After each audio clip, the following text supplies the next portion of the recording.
been evacuated after the Taal volcano erupts. Mr. Locanto has that story. Hafaday and good evening. Described as one of the largest cocaine busts in recent history, almost 30 pounds of the drug washing ashore.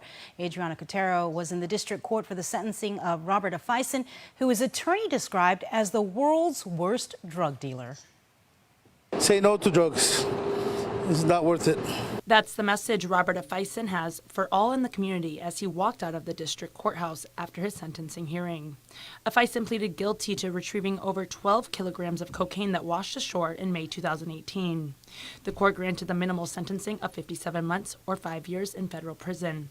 That was agreed upon by both parties and the U.S. Probation Office. It's still harsher than we would like, but it's an unusual case with such a large amount of drugs. F Ison's attorney, federal public defender John Gorman, told the court that his client is not a drug dealer, saying in fact he is a terrible drug dealer as it only took 3 weeks for F Ison to be caught by the feds. But as I said, the world's worst drug dealer.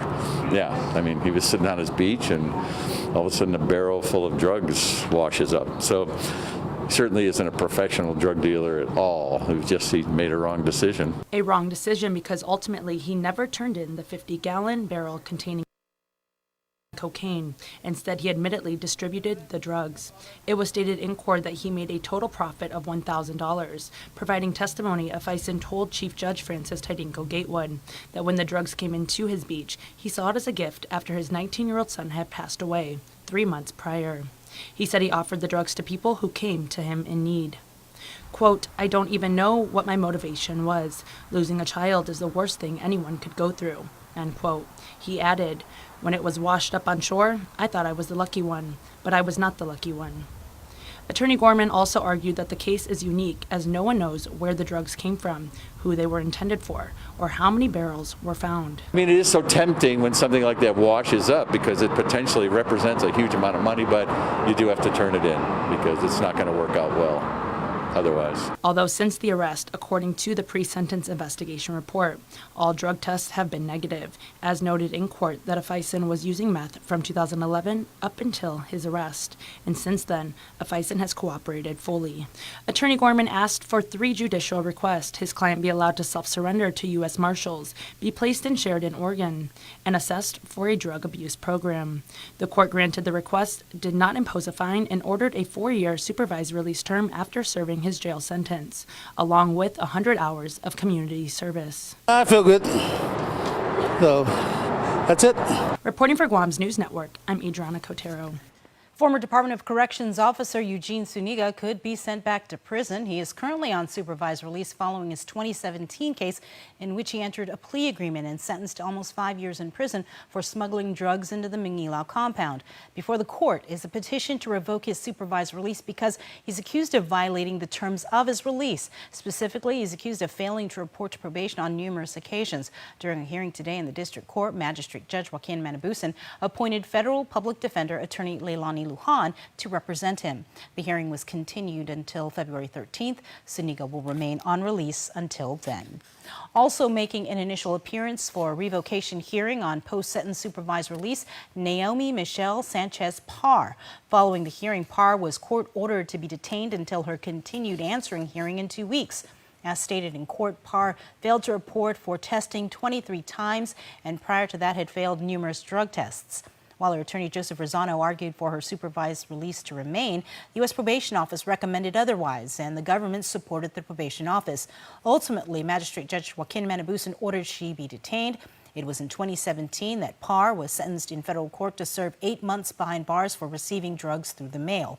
The continued answering was scheduled for the 27th.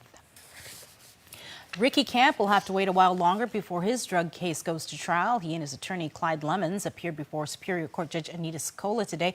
Apparently, they're still waiting for discovery from the AG's office. In November, he was arrested on charges accusing him of bringing in approximately 5 pounds of meth through the mail. He pleaded not guilty. Sokola, meanwhile, did ask about Camp's other criminal case before presiding Judge Alberto Lamarena.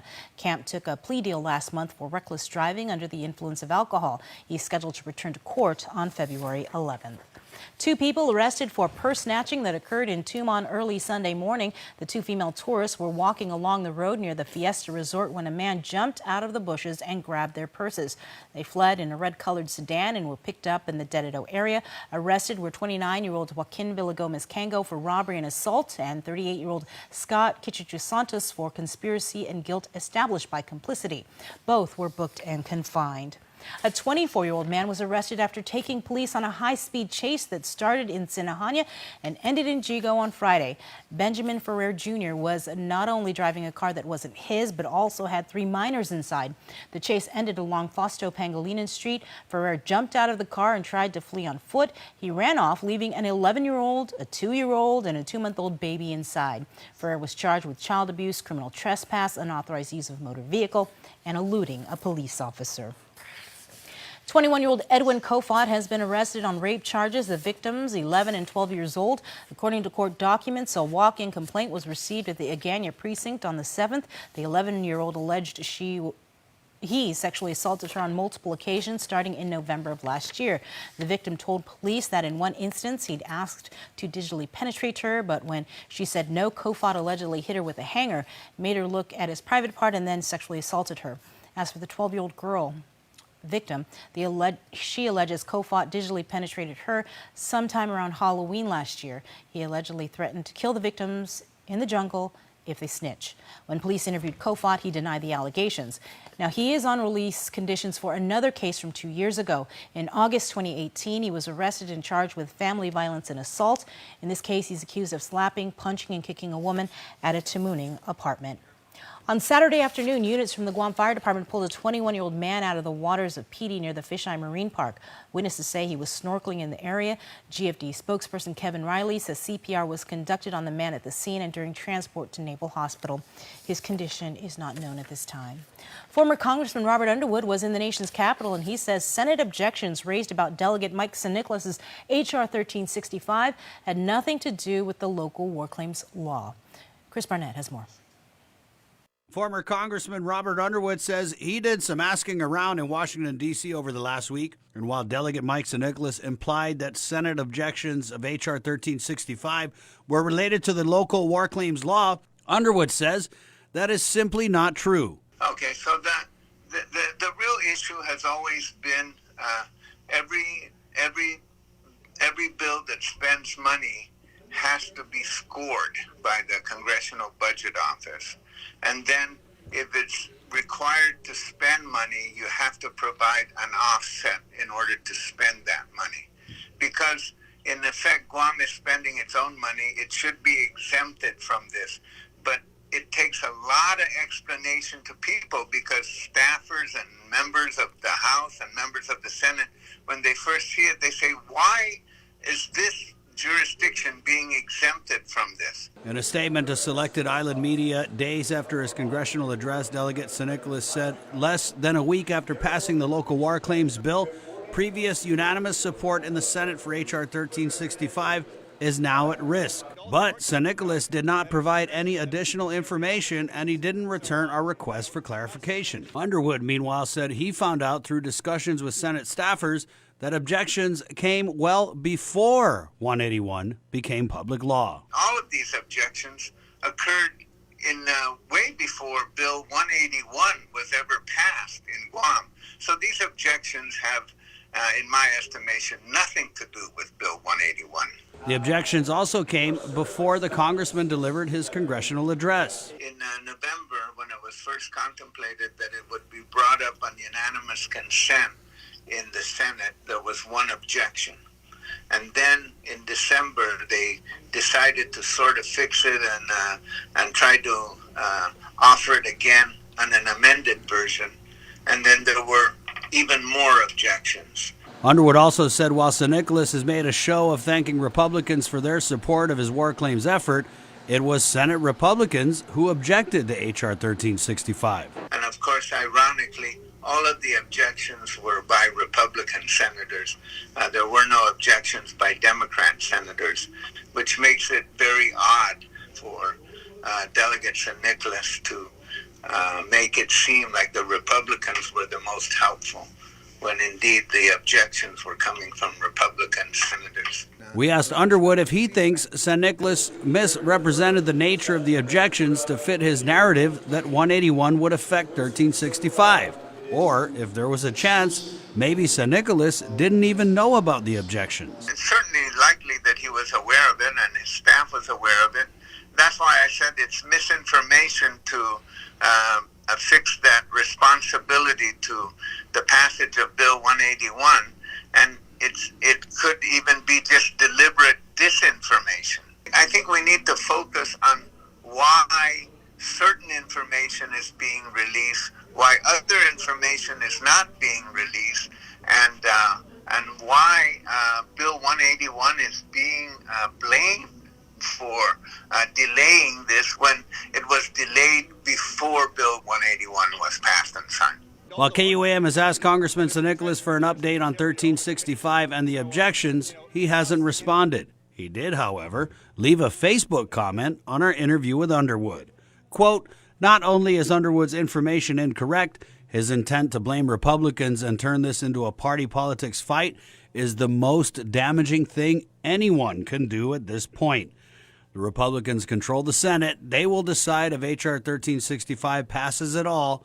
Blaming Republicans here and now is absolutely the worst thing to do." For Guam's News Network, Chris Barnett reports. New developments for the village of Jotnya without a working mayor because he's behind bars waiting for his trial. According to the Mayor's Council of Guam, Jotnya Mayor Jesse Blas has finally appointed 10 residents to be members of the village's Municipal Planning Council. Although it's mandated by law, he never appointed an MPC since he was elected in 2017. The appointment letters were received today from Blas's attorney Joseph Rosano's office. The letters will be hand-carried individually to the appointees to see whether they will accept or decline the appointment. According to a media release, once the process is completed, their names will be released to the public. In response, Vice Speaker Lena Nelson says appointing a municipal planning council while incarcerated is not servant leadership. In a press release, she says that Jotnya residents have made their concerns known during 2 town hall meetings. Most residents called for immediate action to fill the void in village leadership. Nelson introduced Bill 259 in the last week of December. The bill is relative to initiating the recall election of the Jotnya mayor, who has been confined, as I said, and unable to carry out his mayoral duties since September 18th of last year. She is imploring the Speaker of the 35th Guam Legislature to convene a special session to discuss and move forward with her bill, so the people of Jotnya may find leadership in other esteemed candidates who are able and willing to serve their village. News you want to know about still to come, an update on tax refunds, and the latest with the eruption of the Taal volcano in Tagaytay, Philippines. That and more on the way. Keep it here. Up-to-the-minute news, plus access to alerts, streaming radio, promotions, and more on your mobile device by downloading the KUAM News mobile app, available at the App Store now. Green Energy Solutions, Inc. would like to congratulate GU Self-Storage along with Calvo Enterprises in doing their part by going green with a monthly power reduction by over 80%. Power consumption before installation was 39,700 kilowatt hours. After installation ended in 6,221 kilowatt hours, which resulted in savings over $10,000 a month. GESI also offers LED lights, solar thermal VRF air conditioning, and solar photovoltaics. Visit our website and let us help you save.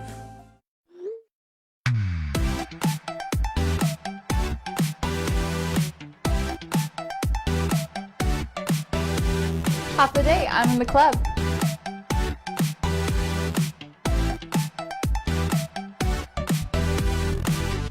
Half a day, welcome to Two Lovers Point. Half a day, I'm in the club.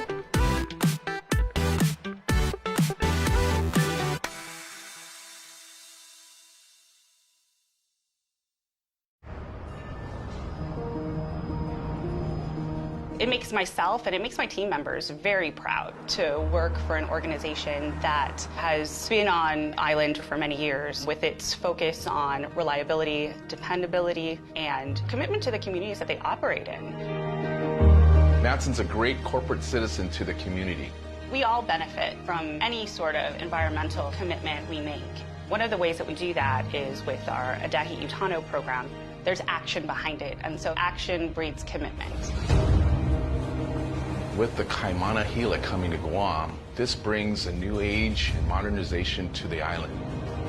It's exciting for me because it's a brand new ship and we can carry more freight into the islands. It just shows growth for Guam and Micronesia. Matson would be nothing without its customers, and we hope to continue to serve you for decades to come. It's a special delivery to your inbox every week with your KUAM News Roundup, program advisories, and promotions. Sign up for the weekly KUAM Digital Digest today on KUAM.com. Welcome back. A volcanic eruption about 40 miles south of Manila Sunday shut down the capital's international airport, suspending all flights, including those to Guam. As Nestor Lecanto reports, massive plumes of ash and steam were sent streaming into the air for hundreds of miles, and thousands of nearby residents have been evacuated. The Taal volcano is a favorite tourist spot for its picturesque setting in a lake, but for the first time in more than 40 years, it erupted, blasting ash up to 9 miles into the air. Mark Francis Hamoy of the Consulate Office says the Philippine Institute of Volcanology raised the danger level to 4, one short of the maximum. But they're closely observing the volcanic activity around Taal to determine whether they will have to raise the alert level to 5, which means that hazardous eruption is possible within the next few hours. No? So that's the current status. Which means more volcanic activity is still very possible. Hamoy encourages travelers to the Philippines to check in with their airline first, as the situation remains fluid. Manila International Airport Authority and the Civil Aviation Authority of the Philippines are closely monitoring the situation and are keen on reopening the airport as soon as it's safe to do so. The huge ashfall is affecting 4 large provinces, including Metro Manila. Thousands in the immediate area of Taal have been evacuated, and as a health precaution, those who venture outdoors are told to wear protective respiratory masks. We understand that in some places the supplies have run out, that they can use face towels that have been dampened or moistened with water. We would like to refer those who are concerned to the website of the Philippine Institute of Volcanology and Seismology, which is the agency of government that is that has the experts to address that question. For Guam's News Network, I'm Nestor Lecanto. The National Weather Service continues to monitor the ongoing activity associated with the Taal eruption. It says there's no direct threat to Guam or the Marianas, although visible haze is possible. Those with respiratory problems should stay up to date in case weather patterns change that could bring ashfall to our area. Defense Secretary Mark Esper appears to be contradicting President Trump's explanation for killing Iran's top general, taking both countries to the brink of war. Nicole Killian has more. The Trump administration is defending the intelligence information that prompted President Trump to order a drone strike, killing Iran's top general, Qasem Soleimani. New details from the president in a Friday interview raised more questions. We will tell you that probably it was going to be the embassy in Baghdad. I can reveal that I believe it would have been 4 embassies. On CBS's Face the Nation, Margaret Brennan asked Defense Secretary Mark Esper why that specific threat was not mentioned during congressional briefings last week. Well, the president didn't say there was a tangible, he didn't cite a specific piece of evidence. What he said is he believed. Are you saying there wasn't one? I didn't see one with regard to 4 embassies. What I'm saying is I share the president's view that probably my expectation was they were going to go after our embassies. But a U.S. defense official disputed any contradiction, telling CBS News the secretary agrees with the assessment that as many as 4 embassies in the region could have been targeted by Iranian proxies. House Intelligence Committee Chairman Adam Schiff accused the president and the administration of exaggerating their case. When you hear the president out there on Fox, he is fudging the intelligence. And when you hear the secretary say, well, that wasn't what the intelligence said, but that's my personal belief, he is fudging. President Trump expressed support for Iranian protesters after Iran first denied, then admitted it mistakenly shot down a Ukrainian passenger jet. The president tweeted to the leaders of Iran, "Do not kill your protesters." Nicole Killian, CBS News, the White House. On his official website, Iran's Supreme Leader Ayatollah Ali Khamenei called for increased cooperation among countries in the region to deal with problems he blamed on the United States. Back to news here at home. A new batch of tax refunds will be mailed out this week, according to the Department of Revenue and Taxation. The 184 refunds checks total a little over $613,000 and include refunds garnished to repay government debts for error-free returns filed on or before July 20th. Calling on all Catholics, the Bishop of Kazakhstan, Athanasius Schneider, will visit here this weekend as a special guest speaker at a pair of fundraising events organized by the Concerned Catholics of Guam group. President David Sablan says Bishop Schneider will speak on strengthening the Catholic faith on Guam, which has been rocked by the clergy sex abuse scandal. What better person to have keynote those two events than Bishop Schneider, who's a very conservative, very focused bishop on the traditions and the authority in the magisterium of the church. And so he follows exactly how the church was formed and all of the teachings of Christ. So he's very, very strong in that. He's considered basically, in my opinion, a defender of the faith. Bishop Schneider was invited by Archbishop Michael Burns to attend his symbolic vestment ceremony Sunday, known as the Pallium, which commemorates Burns' appointment as the head of Guam's Catholics. Sablan says his group also took the opportunity to ask Bishop Schneider to help raise much-needed money to support local seminarians. We need good priests. We have many of them that have passed away, some that have been unfortunately and sadly removed from their ministry because of these clergy sex abuse, and there are some as well that have retired. And so, you know, talking with Father Mike Chrysostom, who's the vicar to the clergy, and to Father Richard Kidd, who is the vocations director for the Archdiocese, we're kind of working in tandem and working together to try to increase the vocations to the priesthood. The fundraising dinner is scheduled for Saturday and the brunch is on Sunday, both at the Sheraton. Tickets are available at the Padre Pio gift shop. Starting this Wednesday, the Department of Public Health will kick off a 2-week village-to-village drive to issue 5,000 mosquito repellent pump sprays. The repellents are from a donation from the CDC Foundation, which is an independent nonprofit organization created by Congress. The first locally acquired case of dengue fever was confirmed in September of last year. It was the first locally contracted case in over 7 decades. President and General Manager of AM Insurance, Anne-Marie Timuño, was named the 2019 Guam Business Magazine Executive of the Year during the annual awards gala held over the weekend at the Hyatt. Muñoz started AM Insurance 21 years ago. She was born and raised here and earned her bachelor's in business administration with a double major in management and public administration in 1983. Muñoz beat out 6 other nominees vying for the award. We recently featured them on In the Mix, and Love Guam returned to Chalon Ramirez and Jigo to conduct their second cleanup on Saturday. The street is notorious for illegal dumping. According to Love Guam founder Hyun Lee, 250 bags were filled with trash. Lee, the owner of Fusion Tavern, formed Love Guam more than a year ago. The group hosts cleanups every second Saturday of the month in various parts of the island. For more information about the next one, or if you'd like to make a donation of supplies, visit Love Guam on Facebook. Coming up in sports, Dave Delgado has a recap from the championship baseball game at Paseo Stadium and boys preseason basketball.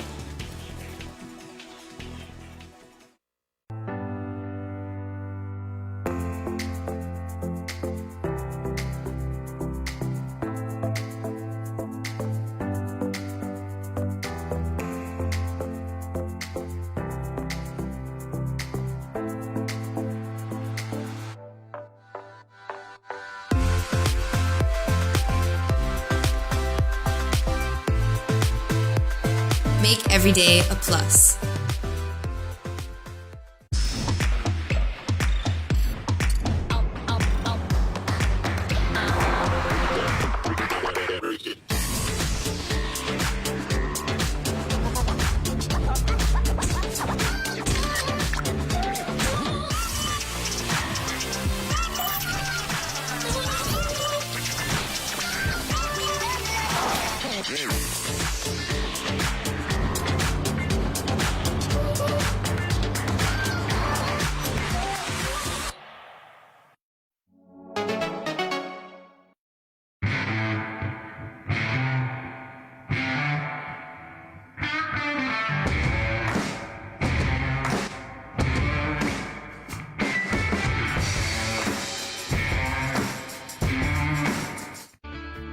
Shell's Million Miles giveaway is back, and we're giving 100,000 United Mileage Plus miles to 10 lucky winners. You can jet off to Japan, break away to LA, or even sightsee in Paris. So, how do you make a getaway? Just use your Lucky 7 card when you fuel up with 7 gallons or more, and you're automatically entered to win. Fuel up at your nearest Shell station today and start planning your new adventure. No purchase necessary. Some conditions apply. See store for details. KUAM Sports is presented by Triple J.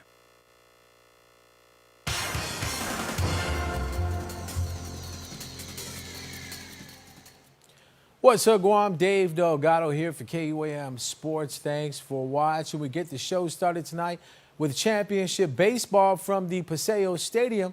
The CNMI taking on Team Guam. Check it out. Team Guam was crowned King of the Diamond at the Paseo Stadium after defeating CNMI 8-3 in the championship game of the Micronesia Baseball Classic.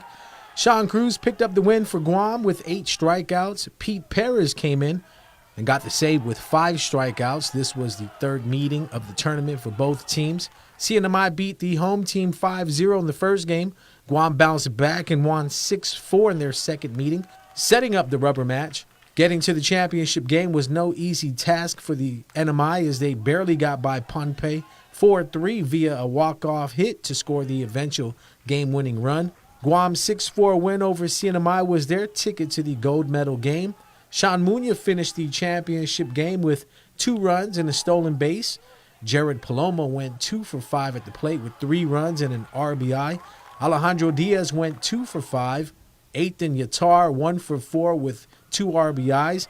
Guam takes gold, CNMI with the silver, and Pohnpei goes home with bronze.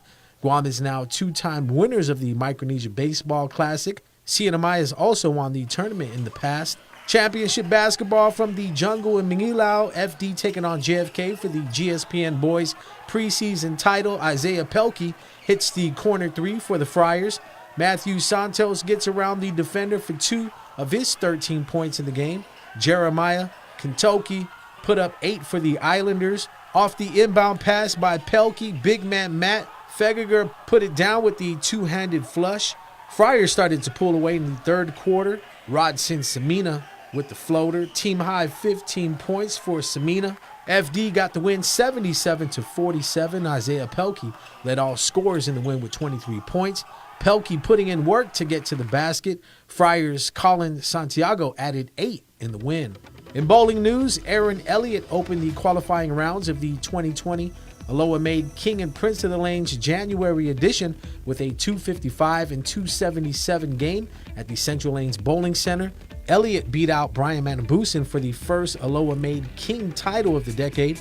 Newcomer Julius Cheka surprised the field of Prince bowlers, edging Jacelyn Espiritu in the finals. The top seed was able to use his 11 pins handicap advantage to earn the title via a 156 plus 27 to 162 plus 16 set qualifying for the year-end grand finals.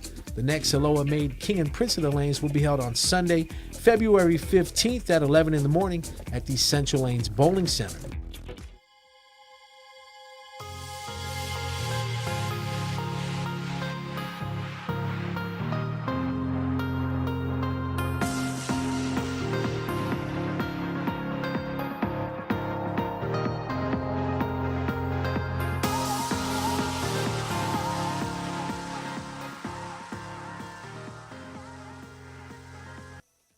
Attention Guam business owners. Green Energy Solutions would like to help you save on your power bill. We supply various LED lighting, energy-efficient air conditioners, solar thermal VRF systems, and solar panels. You can count on our product warranty and quick turnaround and immediate response service. GESI has saved other local businesses over 80% off their power. Call us to see how much we can save your business. Call us today at 647-8111 or visit gesiguam.com for more information. We are Guam, but what does it mean? The shape, symbolic of the proa's strength and innovation. It's the foundation of our character, our collective smile and open arms. The layers, representing values of the Chamorro. Respeto Zan Inafamalik, echoing through generations to come. This is the Guam brand. We are Guam. Guam's auto appearance specialist, Elegant Reflections, has been providing the automotive industry with professional detailing and car care products at its highest quality, from complete detailing, full interior detailing, exterior detailing, headlamp restoration, hand washing, seat and carpet shampoo, engine degreasing, undercarriage cleaning, paint sealant, fabric protection, paint oxidation removal, and so much more. Visit us at our new location. Call 646-5555 for an appointment. Elegant Reflections, Guam's auto appearance specialist, over 20 years of experience. Welcome back. Before we close out the news tonight, here's your latest round of birthday shout-outs from the Cold Stone Creamery Birthday Club. All right, everybody, welcome back to the work week, and happy birthday to Roberta Rodriguez, who celebrates a birthday today. And we've got a belated birthday wish going out to Mason Zane. Mason celebrated birthday number 8, and lots of love from the Fam Bam. Mason's birthday was on the 12th. Happy birthday to both Mason and Roberta, and everybody out there whose birthday it was or is. We hope you have a fantastic day. You can be a part of the Cold Stone Creamery Birthday Club by registering online at KUAM.com. And that's going to do it for us here in Primetime. Thanks for watching. Closed captioning is brought to you by Green Energy Solutions, Inc. Visit GESIGuam.com or call 647-8111 for more details on how we can help your business